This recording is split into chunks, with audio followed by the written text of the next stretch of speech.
Well, Go. what a night it was last night for combat sports. Unbelievable. Bud Crawford cementing his place, his legacy in boxing history will now be remembered. One of the greatest boxers in modern times. Diego Lopez also proving that he's the number two featherweight in the world.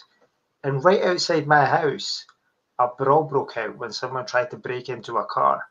Ladies and gentlemen, I had a free front row seat to one of the best local fights I have seen in years.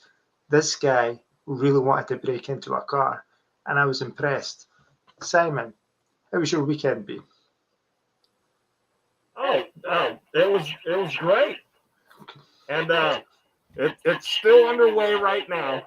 It is, I yep. mean, that's right. People were up late. I was up late. I mean, usually I go to bed right when it gets dark, because I'm a black crow. But Mhm. yeah, what a night for combat sports, people. What a weekend. Unbelievable. I mean, what does this say about the future of combat sports? Well, we're going to tell you today on the Simon Vex Show because we've got scoops, ladies and gentlemen. Kelvin Gastelum blaming the makers of petroleum jelly, aka Vaseline, for his £5 weight loss. Also, Canelo was threatening not to go out because of some shit that was in his rider that he asked for. So it's been crazy. We have our finger on the pulse of the MMA rumor mill. You're going to hear all about it today, guys. That's right. Ladies and gentlemen, the Simon Feck Show. The Simon Feck Show is on top of things, people. Okay? I mean, this show here still continues, even when we don't have a producer producing. Yeah, Ladies yeah, and gentlemen, that's yeah. how good the Simon Feck Show is, people. Make sure you tune in. Make sure you hit that like button. Make sure you subscribe, ladies and gentlemen. And when you subscribe, you get the chant, ladies and gentlemen. You get the champ, you get Feck, you get it all. You get whoever turns up in the chat. And I'll tell you one other thing that you get completely unsubstantiated rumors. Other MMA shows, they've not got the balls to put things out there that we just hear, that we just find on Twitter. We repeat it so that the people know. You think Ariel Helwani's going to do that? I don't think so. No, people are scared. People are scared to take control of the Yeah, MMA rumor mill, people. yeah, The MMA rumor mill is real, people. It is yeah, alive, people. yeah. And Simon Feck and Champ and the Ash, Mm-hmm. we bring it to you, people. We're not scared of rumors, ladies and gentlemen. Yeah, no, Rumors are real. yeah. Rumors, you can't prove them, but we'll just say that they're all completely true. I mean, the MMA rumor mill as well. What people don't understand about this, the MMA rumor mill, is that before it existed, you were developing the Nina drama, talking showerhead, and then it developed a kind of sentience and it gave life to the MMA rumor mill, and it exists on a kind of parallel dimension that you can't see, but it transcends reality, and that's how we get our information. Because sometimes I won't even read things on the internet. I'll just be sitting smoking crack or something when I'm not. I don't do that at work because I work in the shoe shop. But when I'm not working in the shoe shop, I'll smoke crack and I'll hear this stuff in my head and I'll say, you know what, the people have to know. And I write it down on like the back of a receipt or something that I end up giving to a customer. And then they complain that I was like being weird or something. Um, I don't think it's true though.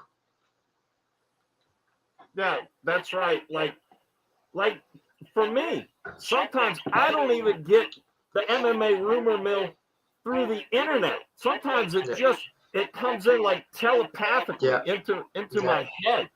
yeah. Yeah, it's It's like, that strong, people. yeah, it's like a radio frequency that's out there. And if you spend enough time terminally online on MMA forums, you can hone in on it and you get the news before anyone else has it. Um, there's, I mean, Luke Thomas and Brian Campbell, they'll never be able to understand the MMA rumor mill the way that we do. And, you know, it's been a heck of a week in combat sports, and we're going to tell you what's going to evolve over the next 12 to 24 years today in this episode. Right. The MMA rumor mill, I mean, it can be abrasive. It can be like 80 grit sandpaper, ladies and gentlemen.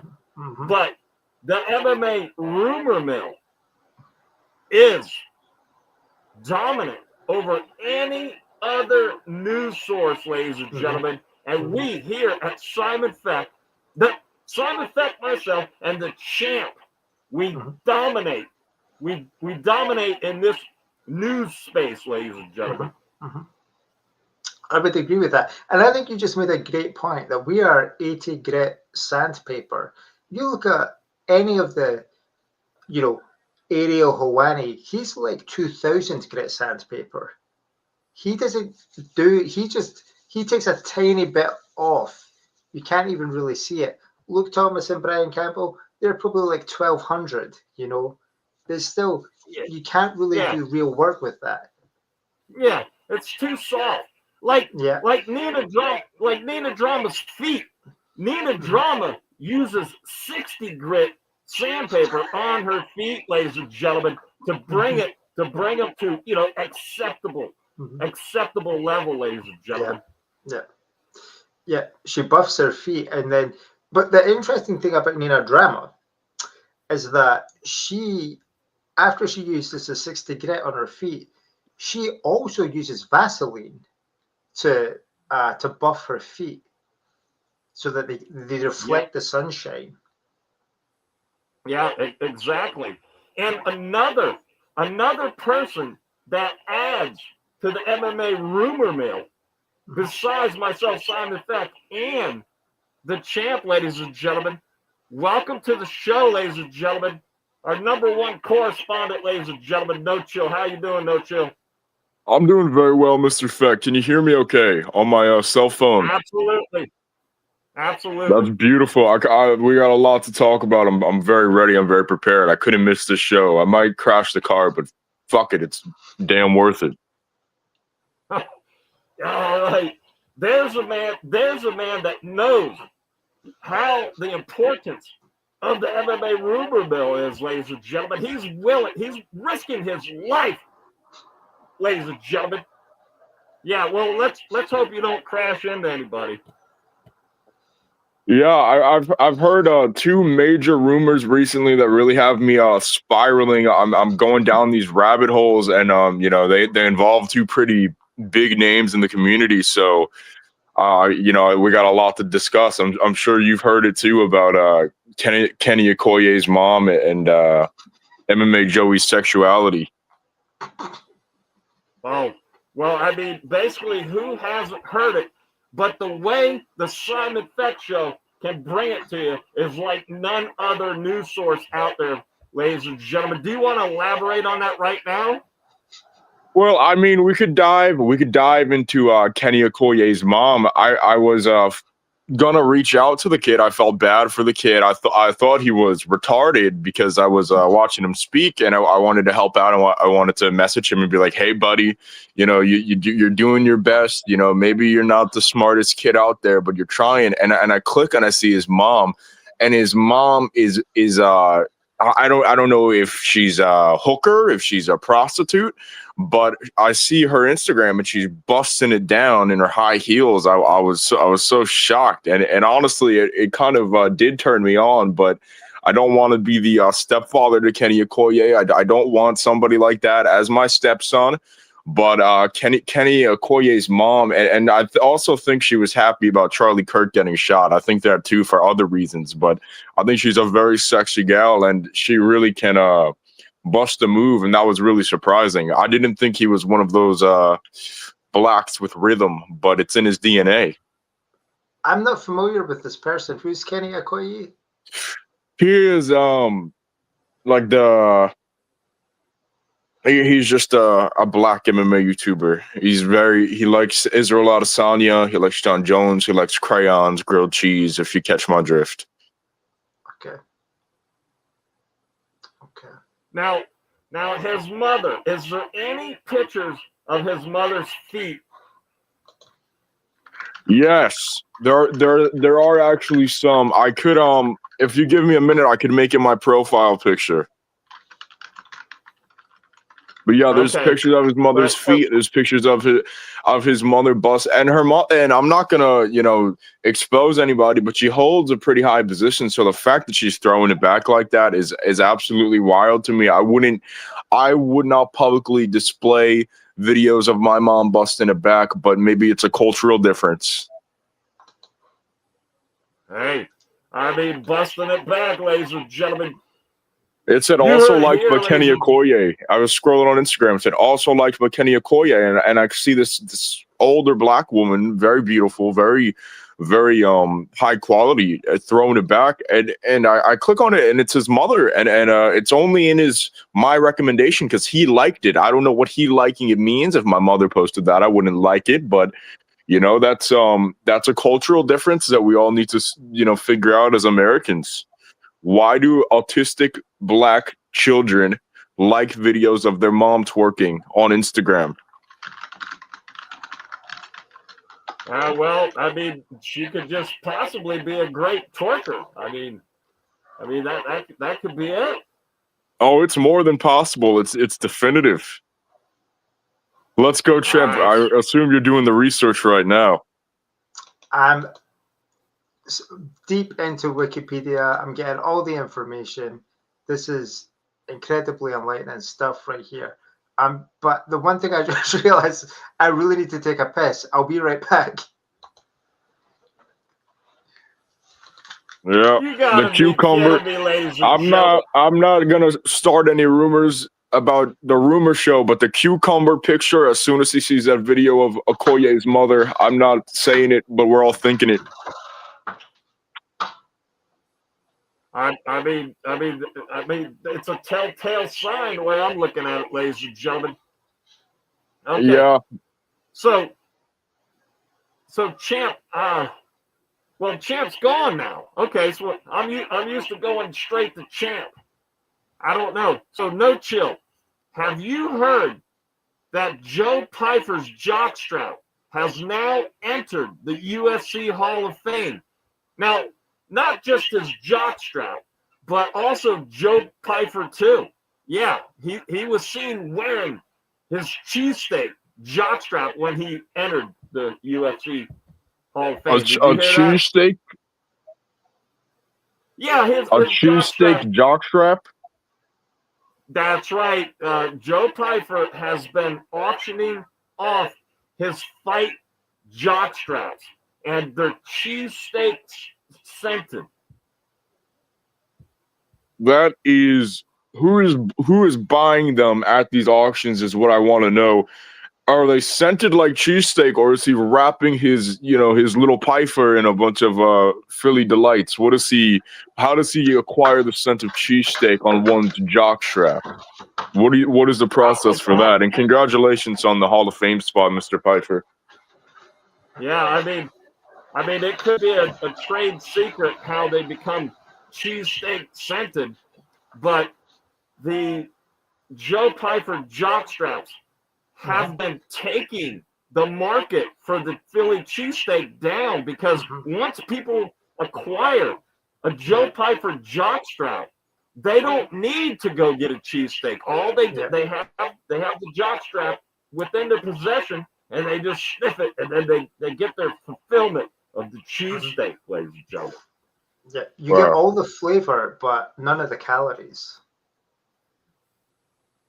That might help people lose weight, and there's an American obesity epidemic in America, and Joe Pyfer's jockstrap is tackling that fucking issue. And I want to see more things like this. I want to see Yair Rodriguez taco jockstrap. I want to see Verna Jandaroba fucking like brain cancer jockstrap. I want to see this sort of stuff happen all across America. I want to see people use this as a positive. And I think he's going into the Hall of Fame because of his cheesesteak jockstrap, and I think that's a precedent for the rest of the fighters. Start using whatever trade secrets you can to center jockstrap and help America get healthy again, make America healthy again, be like Joe Pyfer. Yeah. Yeah, I think if you take like a jog strap, right, for 6 hours and you duct tape it to your face, you could like just you're technically fasting, but you also feel like you're not missing out as well because you've got like the jog strap of someone like Joe Pyfer. It's when a fighter from Philadelphia. There's just the aroma of a cheesesteak. There's a depth. There's Oh the yeah. layers. There's the texture in there as well. It's good for you. I don't understand why more people haven't been doing this up until this point. There's a certain stank that could really get your mind going, and yeah, to your point, it helps with the fasting too. Have you ever been to Philadelphia? I've never been to America actually. Well, if you do, I recommend Philly as your first place. It smells like a jockstrap regardless of what you're wearing. It's really beautiful if you're into that sort of thing. I love it. Yeah, one place to visit is Kensington, ladies and gentlemen. Go ahead, Champ. Oh, yeah. Also, Champ, No Chill mentioned about weight loss. You might want to talk about Gastelum. Yeah, I mean, well, we had a skip. So, No Chill, I'm not sure if you've been watching every show up until this point, or, well, the recent shows. But, well, basically, we got it off the MMA rumor mill that Kelvin Gastelum developed a method to help him cut weight during camps, and it involved dressing up in a full-body snail costume and slathering his stomach in Vaseline, and then sliding around on laminate flooring. And the reason that he's missed weight this week by 5 pounds is that he didn't realize it, but he had the wrong kind of Vaseline. He bought strawberry flavored Vaseline, and so when he tried to lose weight with it, it didn't work. And so he's now saying that he's going to sue the Vaseline company for everything they've got because he thinks that he was in line for a middleweight title shot if he had made weight and won this fight. Was he eating his slime? It was probably, I think it's hard to live like that and not ingest some of the slime for sure.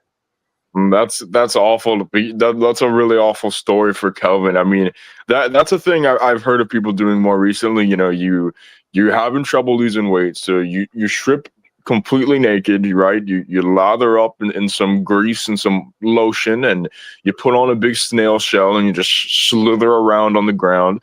I feel like saunas are very outdated. I went to an MMA gym. There was four black dudes, and they were all oiled up, big shell on. They were scrumming around on the ground. I was like, "How's the weight cut going?" And they're like, and they weren't talking English, but I assume they said good. It was like something like that. I assume it was the weight cut's good. I'm happy to be a snail right now. But in the case of Kelvin Gastelum, that's a win and a loss because I feel like his jockstrap probably does smell like strawberries now. So that's a positive. But not making weight, that's awful. That's a championship opportunity that he lost. And you can't be looking. I could tell his stomach had a redness to it. He looked a little more plump than usual, and it was definitely some body absorbing that strawberry Vaseline that did it to him.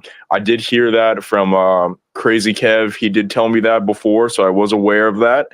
But I did not know that the strawberry part was happening, and that's why he lost the weight. I just thought maybe it wasn't as effective as saunas, but how could I argue against Crazy Kev? Yeah, I mean, that the thing about it as well is that redness in his stomach, that's going to be there for months now. And it's a shame as well because strawberry Vaseline is a great thing to have. And you think what someone else could have done with, several kilograms of strawberry Vaseline. And unfortunately, Kelvin Gastelum's slathering himself up, thinking, oh yeah, I'm going to make weight, no problem at all. And it's a wasted opportunity for Kelvin. And it's a waste of the Vaseline too. And you wonder, what's he going to do with the rest of that Vaseline now? Because I can't think that he's thinking straight. He's probably going to go home and like punch the tub of Vaseline and be like, you made me lose weight, you stupid strawberry Vaseline. So it'll be interesting to see what he does next in his career. I mean, his Kelvin Gastelum strawberry jockstrap. That's like that's like pate. That's like some very high quality sort of thing now that I feel like a lot of people are going to be looking out for. I feel like that's going to be a really big thing. Joe Pyfer, it's a secret how he gets that, but your entire body covered up in strawberry Vaseline. I imagine his jockstrap is going to be selling very, very high to the likes of Nina Drama or Whoa Black Betty. They would love to purchase something like that. Yeah. It's something like that. That's basically artisan craftsmanship at that point. Like you can't duplicate that. You can't 3D print another strawberry flavored Kelvin Gastelum jockstrap. Yeah, I mean it's a one of a kind type of thing. It's artisan, and I think we need more of that too. And it's nice to see that sort of craft kind of enter the MMA sphere, because you got a lot of big meatheads, wants their protein bars or protein shakes, but there's nothing natural about that. Kelvin Gastelum's jockstrap, that's a human being, that's a human-made product. That's something that's gonna help your health without putting chemicals into your body. Well, the Vaseline might have some chemicals, but other than that, it's just, it's pure little, Mexican sweat. And, that's something a lot of people do look for in their lives. Yeah. I think another problem that Kelvin's probably experienced as well is he should have been walking more during this camp to get his body gradually down for the final weight cut. But he got so comfortable sliding. There's videos of him on Instagram sliding to the convenience store, just on the pavement, just pulling himself along. And I think that I'm happy for him that he developed that passion, but it's definitely not played to his favor. And I'm thinking that he's going to have to do some serious thinking about what he wants to do next, how much Vaseline he should use next time, and if he should start trying to regain the use of his legs. Well, yeah, I definitely agree with that. But as much as the Instagram post, it was like, hey, this guy is not really doing what he needs to do, cutting weight. He's eating his Vaseline slime as he's slithering around. When when Stoltzfus was shooting, he was going to the body from the sprawl position. Gastelum was getting up, and Stoltzfus was going to the body with uppercuts, and Gastelum was getting hit, but it didn't affect him. Why? Yeah. When you slide around on the pavement bare stomach, you get all those scrapes and cuts, but eventually you start building up a tolerance. Yeah. So I think that did help him in this fight. It helped him win the fight, but it didn't help him make weight, obviously because of the strawberry scent. But when you're sliding around in your stomach, you're getting all bruised up, you're getting hurt. But now it's a little different when you're in the cage. You're gonna punch the stomach. You're like, holy shit! I just slid around, no clothes on beside my shell, on pavement, on road. This punch to the stomach doesn't feel like anything. I was in Kensington, Pennsylvania. I have 10 needles, in my ball sack. So a punch to the stomach. What the fuck? Well, what is this shit? Also, the Vaseline itself. Absolutely. In addition. Sorry, Simon. I was just going to say, in addition to the cuts and the bruising that formed like a protective layer, the Vaseline itself permeates the skin to form like a protective barrier, so that not even microbial bacteria can interfere with his stomach now. So a punch is never going to get through. Yeah, and that's a major positive of the new UFC that we see today. No more BJ Penn, George St. Pierre doing tape study or whatever. If they knew the trade secrets of today, it'd just be a different world. Yeah. I'm wondering if they're going to start PEV testing. I'm talking about performance enhancing Vaseline. That could come in, and that will change the game if that happens. We'd see a lot of careers derailed. There's a lot of guys I know. I'm not going to say names, but there's Kamaru Usman. There's Sage Northcutt. He did that a lot. And Jack Della Maddalena, the champion, I've heard he's experimented with it, but it's usually lower level, guys, that are starting out this new trend. They're looking to get ahead, but it would derail a lot of careers. That Islam Dulatov, I've seen things with that guy. He takes the Vaseline to another extreme. It's not only his skin, it's every orifice too with that guy. And right. he doesn't even wear a snail shell either. He just puts on the back. Yeah, I don't really know how that's helping him weight cut, but it would derail a lot of prospects. Yeah. Yeah.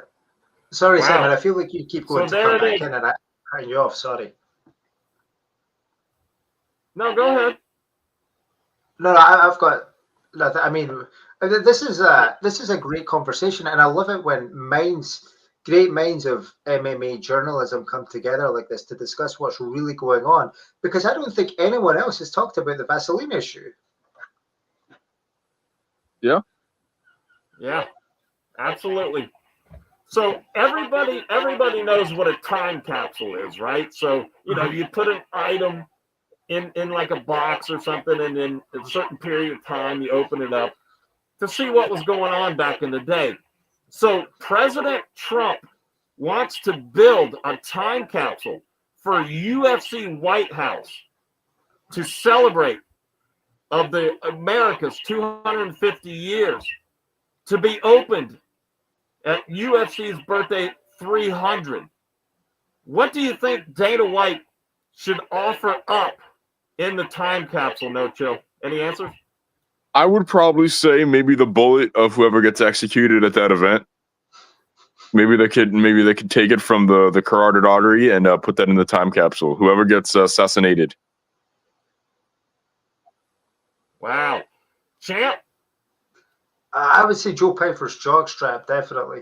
That's the kind of thing that's only going to, with the time between when it's buried and when it's unveiled, it's going to ferment further. That's going to be a hell of a thing to have in, 200-300 years. Yeah. Yeah, that's a good. Oh my gosh! Do you think it's like wine, where with time it gets more pungent? Definitely, yeah, definitely. Oh, that's gonna be a lucky son of a bitch in a couple hundred years. Yeah. It's like wine, cheese, and fermented jockstraps. Yeah, I heard that there's a certain taste,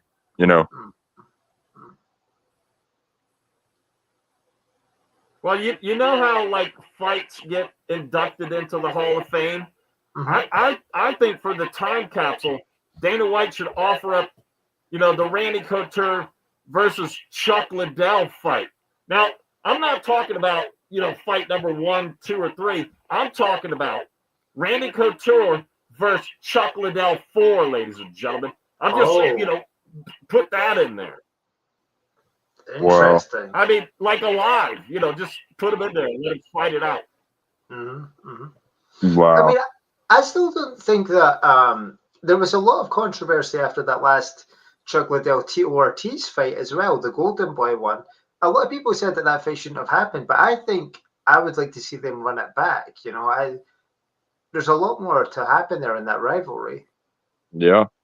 I feel like when you got two old guys like that, they couldn't do what they wanted to do in that last fight. Obviously, they didn't have the experience yet to have a really good fight in that last one. Now they're both older, they're both wiser, they know more about life in general than about the sport. Yeah. I've been waiting for that rematch for a long time. Couture, Liddell, Ortiz.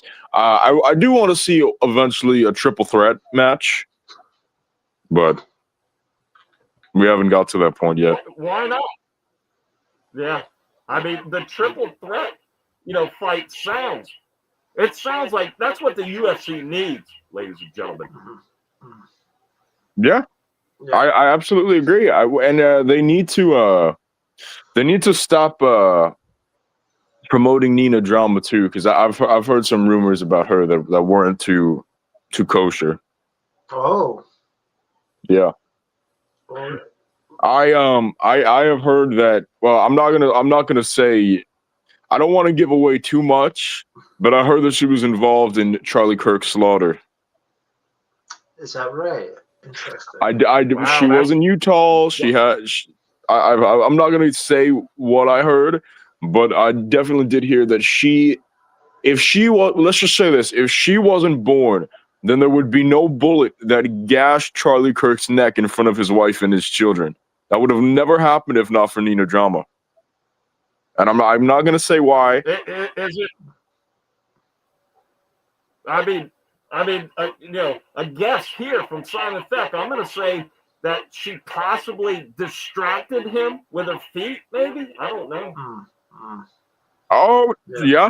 I mean, I'm not going to say it. I'm not going to say it. But she was actually trying to do something with Sean Strickland, where she had a board that she wanted Sean Strickland to shoot from real far away, but Sean Strickland kept looking at her up and down because she's a disgusting fucking whore. She's a fucking a wench. She's gross. Sean Strickland got distracted, and him and his buddy, accidentally the bullet went astray, and it shot Charlie Kirk in front of his children. The blood got on their lunchboxes. It was awful, and it's all because of Nino Drama. Well, it was very dark. Well, what girl in the UFC, right, fighter or correspondent, who do you think would look hottest in a used jockstrap? Verna Jandaroba, Jessica Andrade, Mackenzie Dern, all these sexy Brazilian girls. Yeah. The jockstrap's gonna work really nice with their physiques for sure. Oh yeah. They have. I like women that are, have broad shoulders, muscular build, good jawline, good bone structure. Maybe a little bit of hair. I don't mind. Strong. Interesting. Yeah. Strong. Yeah. You like the Amazonian type? Yeah. Yes, but not tall. Just strong. Yeah. I mean, I like this conversation a lot better than Sean Strickland's, his Scooby-Doo lunchbox, and they always do those videos of them out target practicing, but I like to talk. Yeah. I like to talk of the clan fights, ladies and gentlemen, and the clans that are involved in the UFC. Oh yeah. Yeah, I mean the clan fights. Has Dana White disclosed yet how much money that they're going to be making from porn websites by distributing the clan fights? I haven't seen anything like that, but I just know it won't go back to the fighters. Yeah, it is. I think they might use it to purchase kind of apparatus and things like that for the UFC. But yeah, I don't think the fighters are going to benefit from it at all, and it's a crying shame. No, but I did hear there's some really big clams. Yeah. You look at that clam, you say, whoa, she's seen a lot of fights. That clan's been that's a veteran. That's a veteran clan. Whoa, and you look at it and you want it to slow down, but it's like, your eyes just gaze, and it's like there's more and more and more of it. It's sticking out. It's a little ugly, but that's Dana White's way. So who am I going to argue against the boss?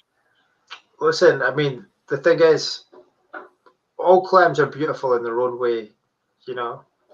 It's and I say that as well because there's something else that's been bothering me this week.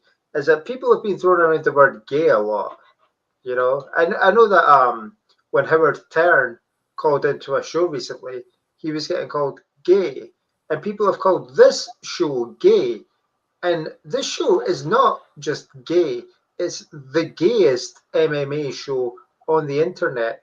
And I just wanted to touch on that while we were talking about clams. I appreciate clams purely from a platonic perspective.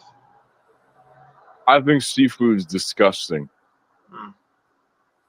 Hey man, listen, me too. But I would never eat a clam, but I can admire them from afar. Yes, I like the way that they look. I just don't want. I just kind of, whenever I touch one, I just don't like the texture of it in my mouth. Yeah. It's a sliminess. Yeah, so you know, me being Simon Thek being, you know, a black crow and everything, it's in our DNA to eat clams and to eat snakes and everything like Oh, that. So, wow. you know, Simon Thek eats a clam, but the clams of the UFC are so big. I mean, it's hard to take it, to ingest it. You know, the complete clam itself from the UFC. But Yeah. ladies and gentlemen,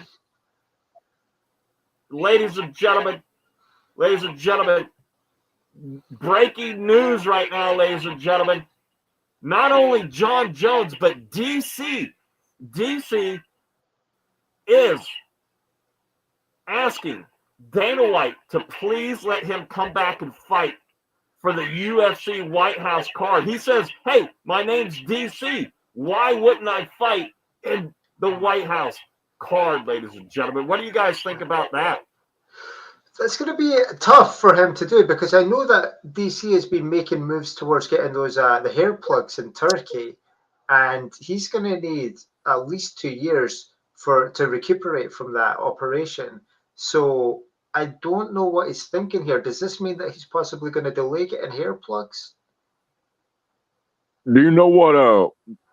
Do you know why he's fighting? I mean, he could be fighting on the card because he needs the money for the hair plugs. But could you imagine him lathered up in flavored Vaseline? Yeah. Holy shit, that would be pungent. Yeah. To put it nicely. Yeah. I don't know if DC is going to be winning in his fight at the White House. I really don't know. It's just I've seen some stuff lately that makes me question it. I've seen videos of him recently. You know, he's looking dead. He's cracked out. You know, he's doing methamphetamines. He's doing all sorts of. I don't want to say specifics about what he's doing, but you know, he was under a bridge sucking a homeless dude off for methamphetamines because he kind of looks in the mirror and he hates himself and he can't see his penis anymore, so he wants to, you know, go fight again, get his hair plugs and kind of reinvent himself. And he also liked that video of Okoye's mother twerking too. So, you know, he's definitely spiraling down a path I don't like. So maybe going back to fighting will do good for his career and good for his mental health. What a lucky homeless guy. The MMA rumor mill, it runs deep and it cuts hard, ladies and gentlemen. The MMA rumor mill, it runs deep and it cuts hard, ladies and gentlemen. And people are saying now, like in some of the comments, they're saying that Dana White, after DC fights in UFC White House, that Dana White should offer up DC for the time capsule and leave him there. Oh, that way Dana White will wash his hair of DC that way by putting DC in the time capsule, ladies and gentlemen. Well, and then that's also going to mean that he doesn't get hair plugs if he's stuck inside the time capsule. I feel like it's time to let him fossilize a little bit. That man, he needs a little. It's going to take him a long. I feel like take DC a long time. Yeah, a real long time. But I mean, that's you know, he's earned his stripes in MMA, and I feel like he should be allowed to get the hair plugs, but Dana White won't allow it. But Dana White is allowing Vaseline, but he won't allow DC to use shampoo. I just feel like DC deserves hair plugs, you know. Well, I'm on the opposite side of you, champ. I don't think that. I think it is a better idea to put him in the time capsule because let's just say 200, 300 years pass by. You know, obviously, you know, he's dead within like 100. Well, he could live off his fat for a while. Maybe he lives a year without eating underground, right? You bury him, you undercover, you know, the time capsule, and 200 to 300 years, and you look at DC, and he's like. He's full of collagens. He's full of like jelly. You know, he's very gelatinous.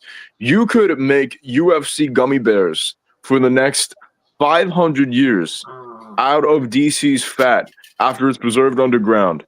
This is a business opportunity for the UFC. This is a lot of food that could be, fed to the poor, fed to the homeless. This is a good PR move. You don't want one of your legends, sucking off. I'm not gonna say who it was, but it was Giuliano Argenti that he did suck off, and I don't want to say that publicly, but DC did do that, and that's not a good look for a legend. So I feel like putting him in a timeout, you uncover him. Now everybody eats a little bit of DC in their day. Everybody gets to eat part of a legend. Have DC inside of them. Everybody wants DC inside of them. Everybody really does want DC inside of them. Yeah. And it's two options. It's the hair plugs, which, I mean, yes, it's a little unrealistic, or burying him in the time capsule and turning him into gelatin after hundreds of years of fossilization could also be another route that the UFC goes down. And either way, I think it's a good business move. Yeah, I mean, as well, they could use some of that gelatin and infuse it with CBD or maybe even THC, because a lot of fight fans, they like to get high, so it's like you can own a part, you can ingest a part of UFC's legacy, one of the first legends of the sport, because this is going to be in 300 years. So you're going to say within the first 20, 30 years, this guy was a legend, and now you can eat him and get really fucking high just by eating one of these gummies. It's hard to argue, I guess. I would say you make a good point for the business standpoint, but I'm talking about it from a fan standpoint. So what you're saying, you'll make more. UFC will make more money with the gummies, but I think that they should forget about money and let him get hair plugs so that he can use shampoo. But just my opinion.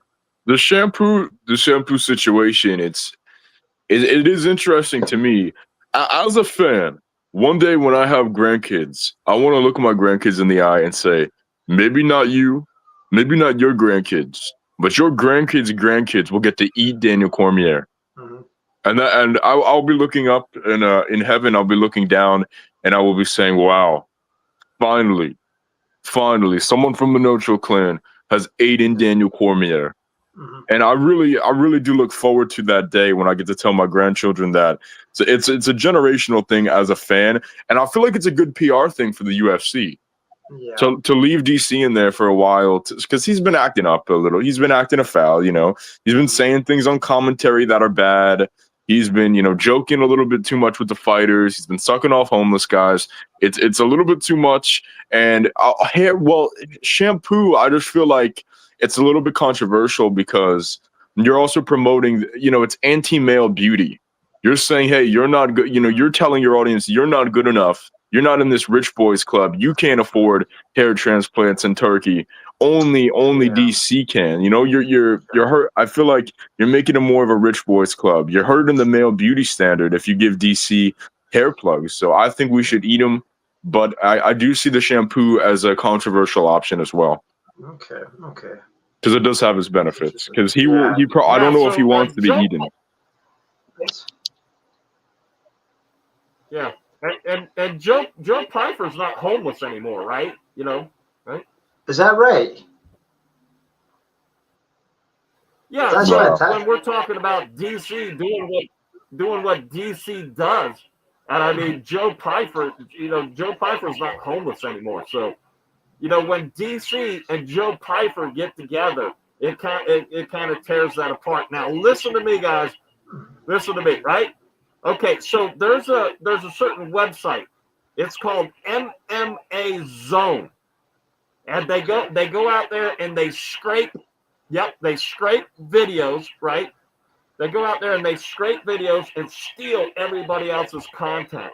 So right now, ladies and gentlemen, MMA Zone is currently scraping and getting the news right here from the MMA rumor mill, ladies and gentlemen, the Simon Feck Show with Champ and No Chill, ladies and gentlemen. Yeah. Okay, go ahead, Go ahead, MMA Zone. Go ahead and scrape anything you want from this show right here. Make sure you put a credit in there, MMA Zone. You hear me? Go ahead. Yeah, Chad. if there's not a hat tip there, we will be pursuing some kind of action. Personally, I can't afford a lawyer, but I'll probably send an email or something, just making like ambiguous statements about this is an ominous decision you have made to use our content without giving us credit. And hopefully that scares them.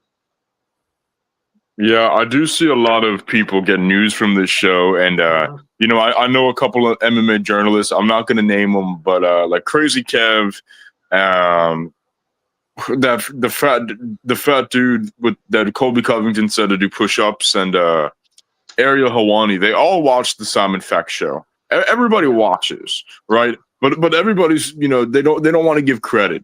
They don't want to be like, oh, I'm watching the mainstream news. I'm watching Simon Feck. Well, it's mainstream for a reason, motherfucker, because it's the breaking news. It's the fucking truth. And when I see people discredit mainstream journalism, like the Simon Feck show, when you have these people like Ariel Hawani, and I use the term people very loosely, just outright stealing news and stealing takes without you know, giving any credit, it really just it turns my stomach. It's awful. It's disgusting, and I think this should be punishable. It should be accountable by law. Yeah, definitely. I mean, it makes me think that we shouldn't even put news out there if other people are going to be using our scoops and our info and the things that we receive from the MMA rumor mill through our kind of constant dedicated meditation and our ability to attune our brain frequencies to the MMA rumor mill. If people are going to use that and not give us credit, then not only am I threatening to not do this show anymore until we hit 100,000 subscribers, I might try and take down YouTube as well. Yeah, you should own them. Ariel Hawani, what has he done? What has he done? I mean, we've done a lot. I mean, we went to Baghdad in Afghanistan. We've went to Iraq. We went to all of these hostile territories to get news. While these patsies sit in their studios, you know, scrolling through CNN, scrolling through ESPN. Oh, and they probably don't even watch. They probably said Simon Feck show summary. They probably don't even watch the full thing. They don't even get all the context. You know, they just want to, you know, I mean, without trying to sound indecent, they want to rip off something that's good, and it's blatant and it's disgusting and it's deplorable. And that's why Palestine is bombing the shit out of Ariel's friends right now. You know, and they deserve it. You know, if they're gonna steal news, that's just what just has to happen. And I do understand protesting, but it is a thing that, you know, it's like if we don't break it, where are they gonna get it from? People are gonna be miseducated. You made a great point there about AI, and I think it's important that the fans know that the AI summaries are actually delivered to like a GPT-like program by the Nina Drama Talking Showerhead, because the Nina Drama Talking Showerhead does what it wants, and it's not immoral, it's amoral. So it has no one's interest at heart except its own. It just goes by logic and not morality. So that's feeding all this information to AI, and all these you know, the grifters, you know, the Luke Thomas, the Brian Campbell, they're saying, oh, this is free information. We're allowed to have this. This is being given away. But we didn't choose to give this away. It was the Nina Drama Talking Showerhead that did it on his or her its own accord. Yeah. Yeah, and it's really very I don't want to sound I don't want to sound like a one of them patsies, but the water that comes from the Nina Drama showerhead, it's too hot. It's very scalding. Yeah. I like a colder shower, and that's kind of where my main issue with all of this shit in life kind of stems from. And also, it smells too much like a cheap jock strap. It smells like a lot of different fighters' jock straps combined. the Nina Drama shower head. I'm not sure how you acquired that scent, but yeah, it's like a whole bouquet of Yeah. jockstraps. Yeah, absolutely. And not to just circle back around, but I want to tell you that the guys at the MMA Zone, they know good journalism because they went to the Simon Feck Journalism School, ladies and gentlemen. So they've been properly trained, but they refuse to report and give credit to what credit is due to, ladies and gentlemen. Everybody at the MMA Zone was taught how to say ladies and gentlemen correctly, ladies and gentlemen. That's it. I'm done with the MMA Zone. Okay? You guys, I know you're going to continue scraping.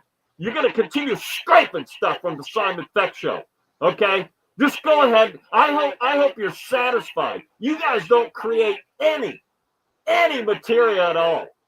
And yet you guys know how to say ladies and gentlemen, but you refuse. I taught you how to say ladies and gentlemen. Ladies and gentlemen, go ahead. Well, this is why, we've got to a state in society where journalists can say whatever they want. There's freedom of the press. And I've disagreed with this for years. If you went to the Simon Feck School of Journalism, you shouldn't be able to publish a single word without Simon giving it the go-ahead first. Mm-hmm. Yeah. MMA Musical, he makes things. He doesn't credit Simon Feck. Yeah. No, I go look on MMA Musical's channel. I can't find a single credit to Simon Feck.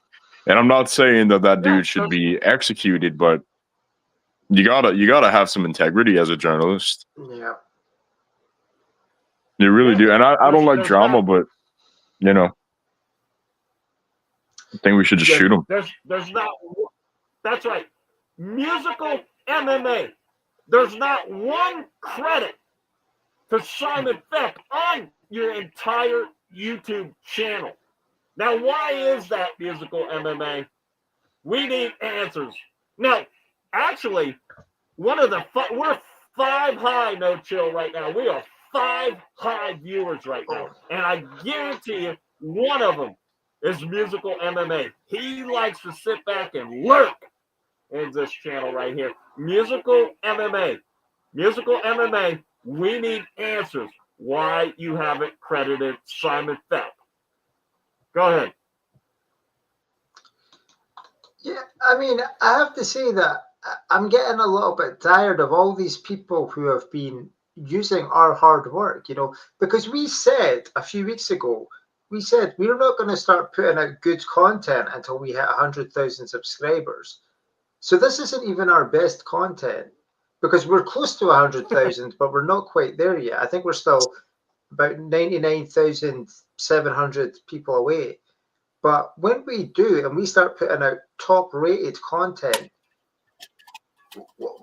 what's going to happen then? People are just going to keep stealing, I want death squads. I want Simon Feck death squad, Crow Mask soldiers lined up on every street from London to Birmingham to find people, certain people, especially that don't accredit Simon Feck, that don't accredit good journalism, that steal from Simon Feck and make a livelihood off of it. And make a livelihood off of it. I want death squads. I want this dude. Well, I'm not going to say who, but I want MMA Musical. I want his stomach stabbed open, and I want him to no anesthesia, kidney removal as a warning. I'm definitely seeing a kind of Saints Row type situation, just plague masks in the street and people just firing bullets into the air and blowing up vehicles for no apparent reason other than we deserved to be credited for the stuff that the MMA Zone and Musical MMA stole from us. Yeah, I literally could not agree anymore. Yeah. I think this needs to be a hostile takeover. Yeah, And then all the false reporting out there. Last night, somebody sent me a clip of Giuliani Argenti saying that Giuliani, whatever his name is, Argenti and Bedtime MMA were the only ones to predict a full card this year, ladies and gentlemen. 12-0, 12 for 12, whatever you want to say it on the card, ladies and gentlemen. Simon Beck, sweep the card, okay? Yeah. So Bedtime MMA and Argenti are not the only ones to sweep a card this year. Argenti, stop lying, Argenti. Yeah. Well, that's the thing. On Discord, that's fair. I was just going to say that on Discord, you and me talk, and I think we've predicted every fight and every round, not method, but every fight and every round. We've predicted the correct winner for every single UFC fight for about the past 3.5 years, I think. Wow. I'm pretty sure it's that. I have news that'll absolutely shock you. I'm looking at my Google spreadsheets right now. Isha Jerome of the City Life Project, he predicted 12 fights. Jake Linden, homeless YouTuber, Northwest 425, he said there were going to be 12 fights as well. Oh, yeah. Theo Dawkins, he just got knocked out by Yoel Romero. He said there were going to be 12 fights as well. So Giuliano Argenti and what was his name? The other one? Bedtime MMA. You're fucking lying to your audience. You're deceiving your audience on purpose, and I find it fucking disgusting. Because what this is big pharma. This is Big Brother trying to hold his thumb down on the guys that are fighting and doing the real work. Giuliano Argenti, he has 100,000 real subscribers, and he really he works, so he's live 24/7, so obviously he's working real hard on his YouTube. I mean that guy's an inspiration to me, inspiration to my children, and Bedtime MMA, I mean that dude's really good too. I mean he's met President Trump, he's met Netanyahu, he's met some people like that. These are not small players, folks. These are big names in the game, and they all have 100,000 subscribers. And then look at us, the people that really do, the people that get their pickaxes, and they are the ones mining for the diamonds. They mine for the diamonds just for Big Brother to take what we yield. And I think it's time we start finding these MMA YouTubers in real life, publicly posting their address and murdering them, cold blood, on their streams. Murder them. That's what I think needs to be done. We'll give them one more chance before we come to that. But I mean, it really is interesting times in the MMA journalism landscape. I always thought that we would be heroes. Like we would walk down the street and be applauded and recognized by everyone for what we've done for this sport. And so far, my life's not quite like that yet. It's I thought I would have like 4 wives. And, I don't even like clams, but I thought I would have 4 wives. And it's just not panned out. I'm still a single guy. I wanted 4 wives by now. I was getting a little unhealthy, so I wanted to stop eating pork. I had a lot of questions about life that I thought were going to be answered.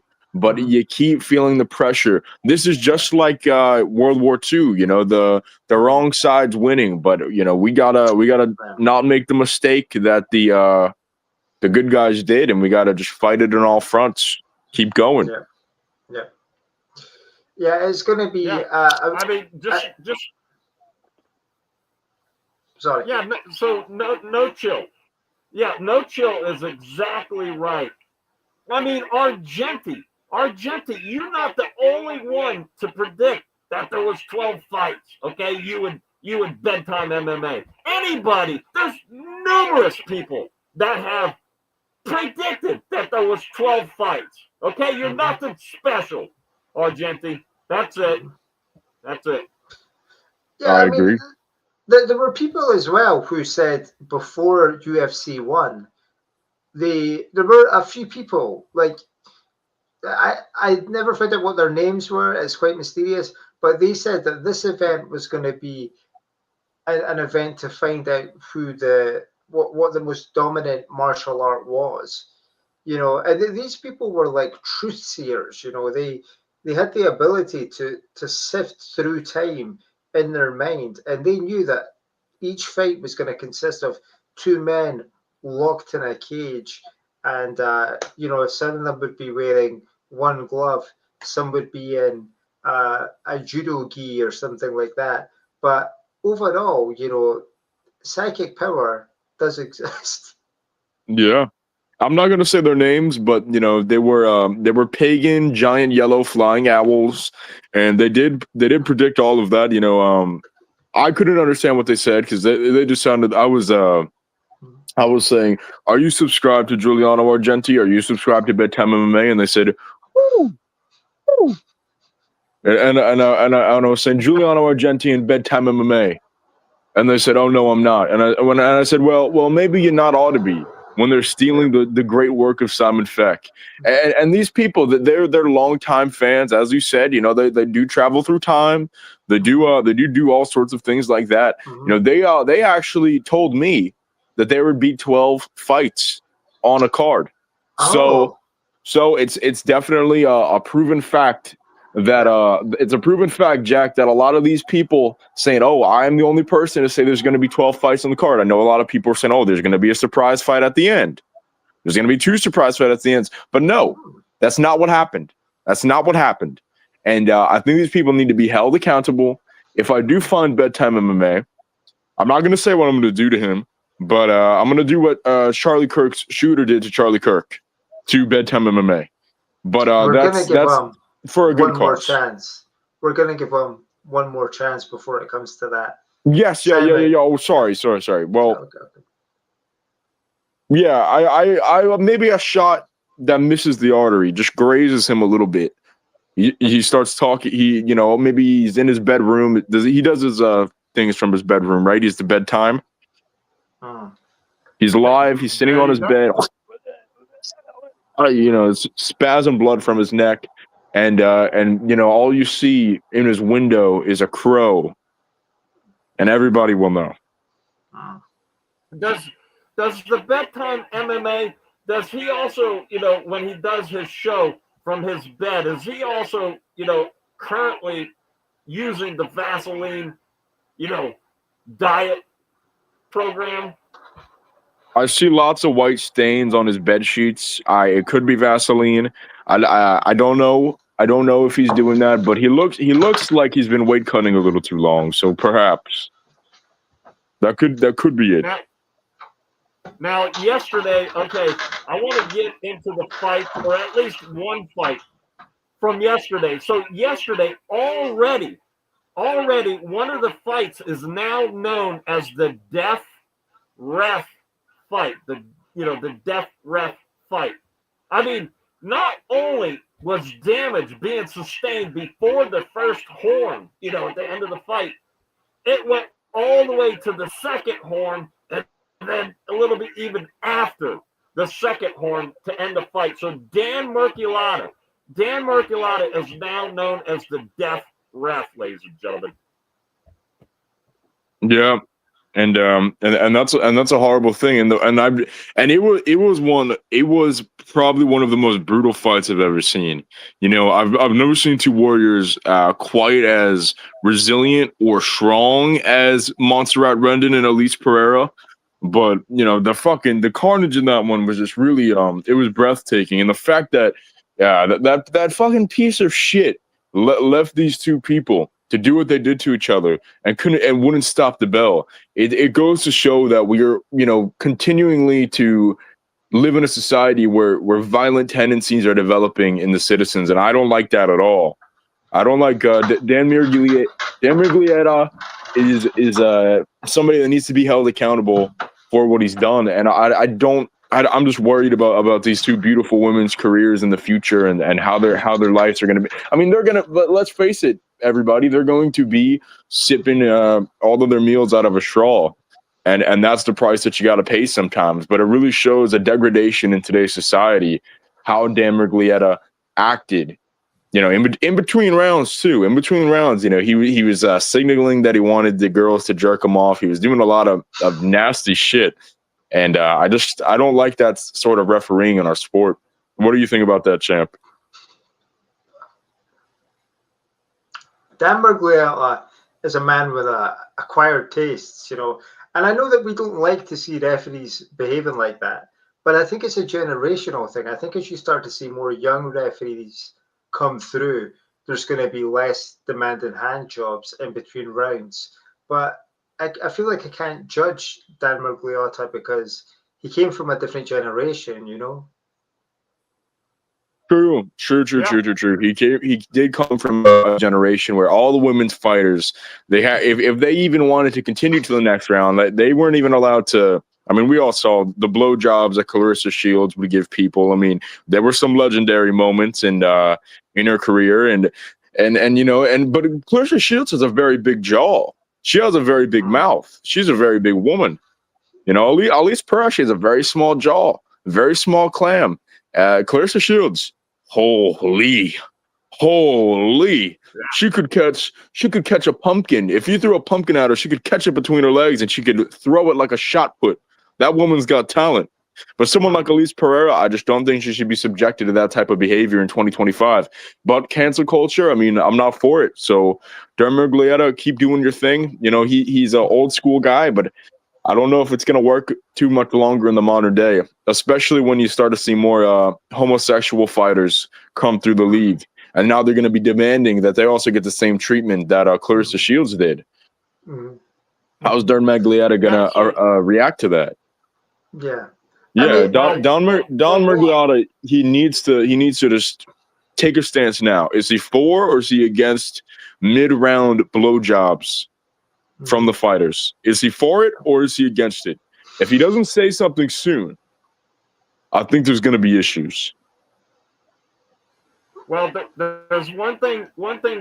Clarissa Shields, we need the Simon Fetcho needs to send a message to you. Now, Clarissa Shields, listen to me right now. Listen to me, Miss Shields. Clarissa Shields, never eat pizza with Dan Miragliotta. Listen to me, Clarissa. Listen to me. Clarissa Shields, never eat pizza with Dan Miragliotta. You listening, Clarissa? Never eat pizza with Dan Miragliotta, the death referee, ladies and gentlemen. And I mean, if we could just go back to, there's been other traditions in fighting, which maybe not as sexual as agile, but I know that there were some fight leagues in Eastern Europe, I think, where in between rounds they would give the fighters, they would forcibly administer bath salts to them to make them more entertaining fighters. And personally, I'm not sure that wouldn't be a good thing with the Paramount deal. I think if you give the fighters bath salts in between rounds, you're going to get more bang for your buck out of them because they're going to forget about, fight IQ and preserving their bodies and things. They're just going to go for it. I agree, and that is Mirko Krokop did really good from that, but Elias Theodorou, when he had the bath salts, he didn't do too well. So it's a 50-50 type of thing, and I'm more against the bath salts than for them. But I will say this: if you're in the bath and you take bath salts with Nina Drama's shower head raining down onto you, you're Vaseline, Kelvin Gastelum's Vaselined up. He's got a snail shell on, right? Do you think that could have saved Charlie Kirk's life? Do you think his blood wouldn't be on his children's lunch boxes if he followed those procedures? Well, it's too soon to say, but I do think that the bath salts one is an interesting conversation, and I think, I mean, even it doesn't have to be in UFC. Imagine bath salts in Brazilian Jiu-Jitsu, bath Oh salts in yeah. karate combat, bath salts in bare knuckle. Most of these people take bath salts 5 days a week anyway, so why not just give it to them during the fight? There's people that I mean I do know that Mickey Musumeci, he Hmm. does bath salts Yeah, right before the yeah, fight. hmm, You can see it in his face. He starts he's tweaking a little bit, yeah, but yeah, it helps him out. It helps him out. Max Holloway hmm, loves yeah, it. Absolutely. Oh my God. When Max Holloway takes bath salts, holy shit, he's a whole new different fighter. Look yeah, he sobered up against Ilia Topuria. mhm, There goes your chin, buddy. yeah, Take yeah, some fucking bath salts. What are you hmm, retarded? What are you yeah, retarded? You're not. hmm, Oh! I don't want to take bath. Mister No Chill. I don't want to take bath salts before the yeah, fight. What are you fucking retarded? hmm, You're gonna end up like Charlie Kirk, buddy. You take those bath salts and you make weight, or you're gonna be another disgrace to the sport. hmm, And yeah, I don't want to see any more disgraces to the sport. I think it will help fighters have more energy, and it'll help the sport overall because more entertaining fights means more fans are going to turn around to come yeah, back to the next show. So I do think you have a fucking amazing point. We need to hmm, start forcibly administering yeah, bath yeah, salts before the hmm, fight. But we're yeah, in 2025 cancel hmm, culture. I don't want to take the bath salts. I don't think fighters yeah, should be forced to take the bath salts. So get it with these fucking liberals in charge of the government right now. I don't know hmm. if we're going to be able to get that done. Yeah. I mean, the thing is, it doesn't. The optics of it, okay. The optics is where it's problematic because if you've got one coach, uh, kind of like holding open his fighter's jaw while the referee has a funnel and he's just pouring bath salts into it. It Oh. doesn't look great, okay? It doesn't look great, but does it look that bad? That's my question. Obviously people were always talking about how Ronda Rousey's corner screwed her in Mm, that fight where she lost because she yeah, thought she was going to get bath salts, and they put about yeah. 1 entire pound of sand in the funnel. Oh, They put sand in the funnel, and she's waiting, yeah, and instead her teeth just keep crunching on sand. Her stomach's yeah, full. She's not yeah, feeling good. And next thing you know, no more title, never wins an MMA fight again. So I think we really need we need some professionals to mm, administer the bath yeah, salts. yeah, I want people, such as yourself, mm, to give the bath salts to the fighters. People yeah, such as Derek Moneyberg and maybe Crazy Horse, people that mm, can be trusted with bath salts. I yeah, think they should be the ones administrating it. Your own corner doing it, you see fishy shit happen all the time. You see sand gets poured down the bath salts, or maybe you confuse the bath salts for normal salt. yeah. I mean, I definitely feel like there's very few people out there. I'm one of them who can do a taste test on bath salts and verify how pure it is. Hmm. I mean, I think as well, smoking spice as well. That should be brought back to MMA. I don't understand why that went away. I don't know. It's just all these fucking hipster liberals, you Mm, know, they just don't want the truth. They don't want testosterone in the fighters anymore. mhm. And Yeah. there's not a lot of differences, folks, between bath salt and normal salt. You could try it yourself, No. right? No. But things like that, it's like caffeine. It's like just the smallest little boost Yeah. that you get to your Yeah. energy. And I feel like maybe if Charlie Kirk would have took bath salts, he would still be with us today. And it's just an American disgrace to see this not outlawed necessarily, but just not take common practice outside of Eastern Europe, like you said, champ. And it's very disappointing when guys like Merab are shooting 100 takedowns around, all hyped up, all cracked up, and Bo Nickel can't even take down Paul Craig. Mhm. It's really a disgrace for America, and we do need to give bath salts to the fighters. Yeah. Yeah. Speaking of America, okay, so Simon Feck, Simon Feck knows some people, okay? And BKFC fighter, a true Philadelphian, okay? Mhm. BKFC fighter Travis Thompson once told Simon Beck that the people love the movie Rocky, and they love the character Rocky because Rocky is the epitome of a Philadelphian, ladies and gentlemen. And Simon Beck, I want to know, is Joe Piper the epitome of Philadelphia, ladies and gentlemen? What do you think, No Chill? Oh my God, absolutely. That dude's jockstrap alone could have 100 Philadelphians lined up, ketchup, no mustard.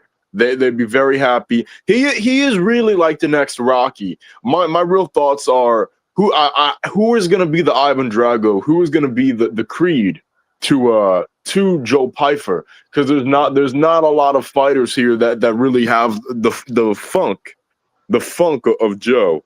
And I feel like if the UFC doesn't find somebody soon, they're going to miss out on a giant opportunity to make that Rocky story kind of, finally be based off of something that happened in real life. But is he the definition of Philadelphia? Absolutely. He looks a little bit different than most people in Philadelphia. He must be like a very dehydrated guy. Because people in Philadelphia, they love to hydrate on I guess a lot of Coca-Cola maybe. But Joe Piper overall, he has the spirit of Philadelphia, and I want to see him kind of take a championship in maybe Kensington, in a place like that where we need some money coming in. We need to make a new sports town, because there's underprivileged people that could use a Joe Piper, being homeless, that's a lot of Philadelphians too. So I feel like a lot of these people connect with Joe. Well, I mean, that would be my next question is, you touched on something really important there, which is they're having a UFC on the White House lawn. I don't think the White House needs a UFC to promote itself, but what if they had UFC on someone's front lawn in Kensington? Would that not be great for the country as well? That would be fantastic, champ. I feel like it would really bring the unity that America kind of needs right now. We're in a time of political disrest, and we need something like maybe Ilya Taporia versus maybe Habib on somebody's front lawn in Kensington, Pennsylvania. Well, people in Kensington, they really don't have a lot of lawns, so that might be an issue. But if we could find one, maybe in like a Popeyes or by the trash bins outside on the porch, or as some Kensingtons call it. I feel like that would really be good for the country and good for the UFC. Finding a lawn in Kensington, it might be difficult, it might be hard, but it'll be well worth it. It's a beautiful place. It's beautiful scenery. If you're in the area, if you don't know what Kensington is, go there right now. People are really friendly. There's a lot of steroid users. There's a lot of people on steroids. So be careful about that. Be careful whose steroids you take. Some of the steroids are really good. People always want to talk to me when I go there. People are always talking to me. They say, hey you guy, give me your fucking money. And they always joke around with me like that. And then they're really friendly people. They love there's steroid needles all over the place. They need to clean up a little bit. Maybe they need like a Goldman's gym or something like that.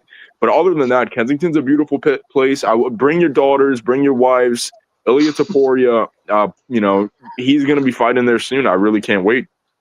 Yeah, I mean, I've seen on YouTube a lot of, you see like first person tourist videos and like walking tours of Kensington, and there's a lot to see, there's a lot to do, but if they could have an event, a UFC event on someone's front lawn there, even if the UFC had to borrow the cage from Street Beefs, because I think their cage is smaller, but the UFC could do cross promotion with Street Beefs on a front lawn in Kensington. It's a no-brainer as far as I can see. Do you think the UFC is big enough to do something with Street Beefs yet?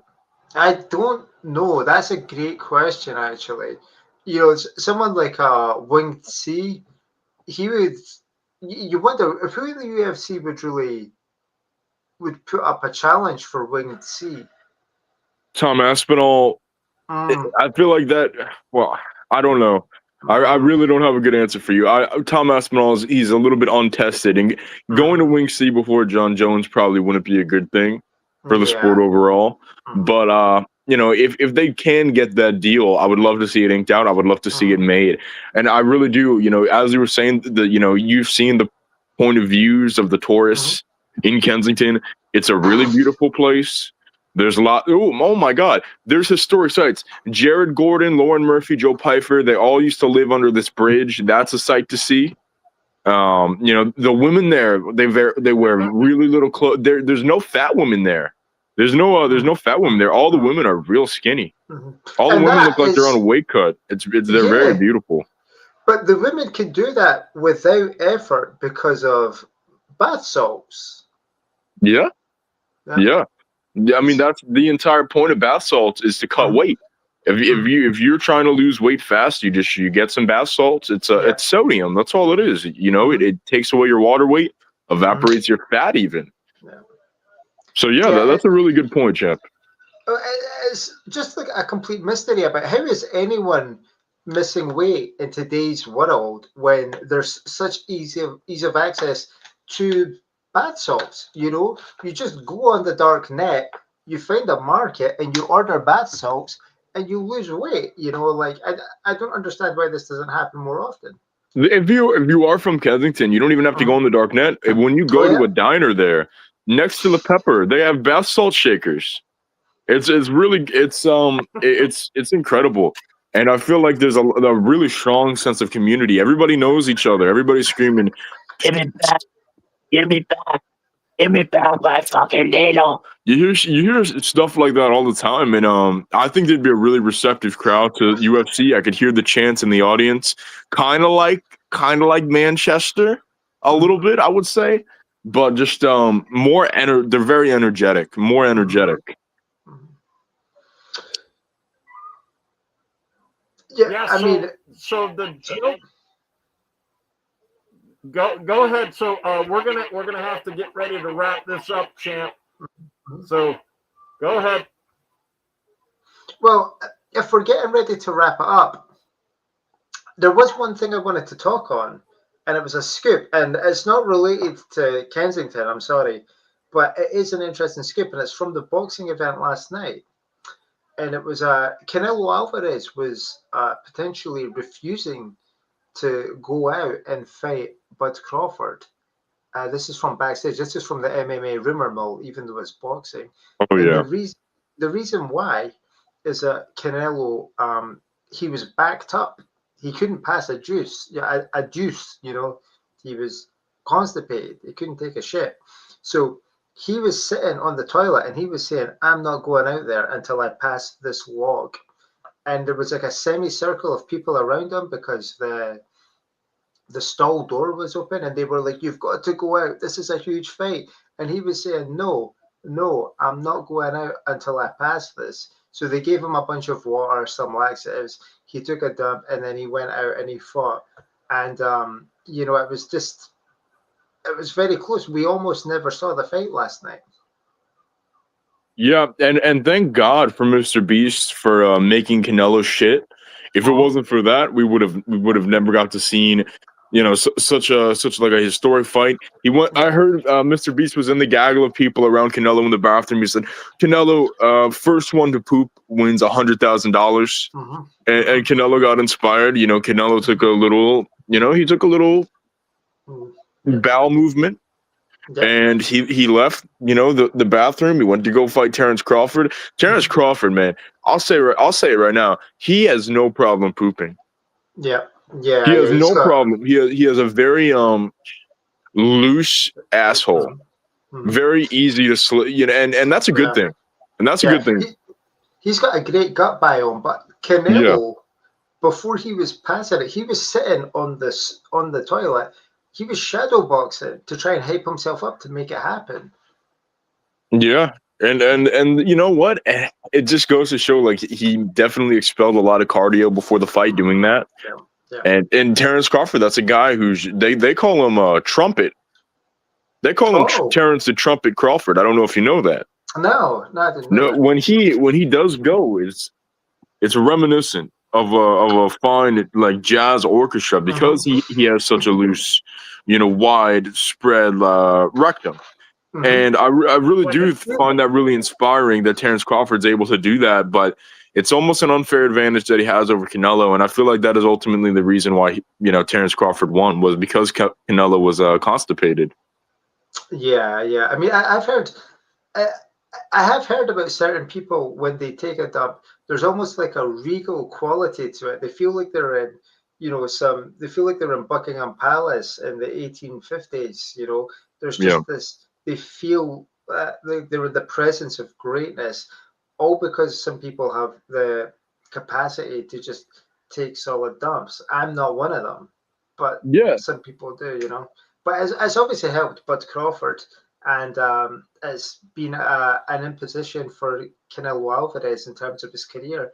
I don't know if he's going to get the rematch, if Turkey's going to be okay with him saying, hey, the reason I didn't perform to my usual standard is because I was inhibited by this log. And he's holding the log up and he's like, this is what did it, man. This is why I couldn't fight. I guess we'll see what happens. yeah.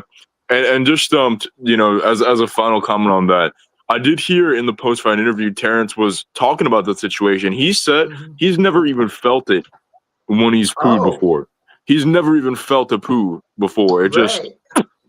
like that. Wow.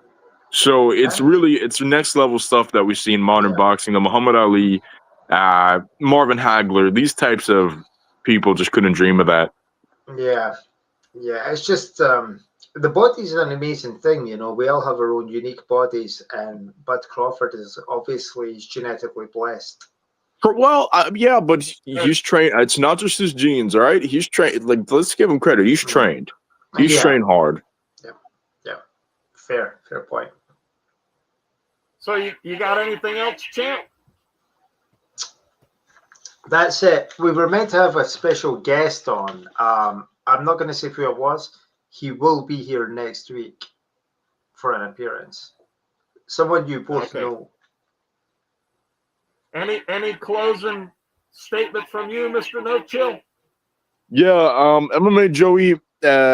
I'm hearing a lot of rumors about him. I might have to message you them for some time, but I've heard something about him not having I'm not gonna say what it is, but I did hear that he has erectile dysfunction, and that might be something that we have to get a scoop on sooner than later.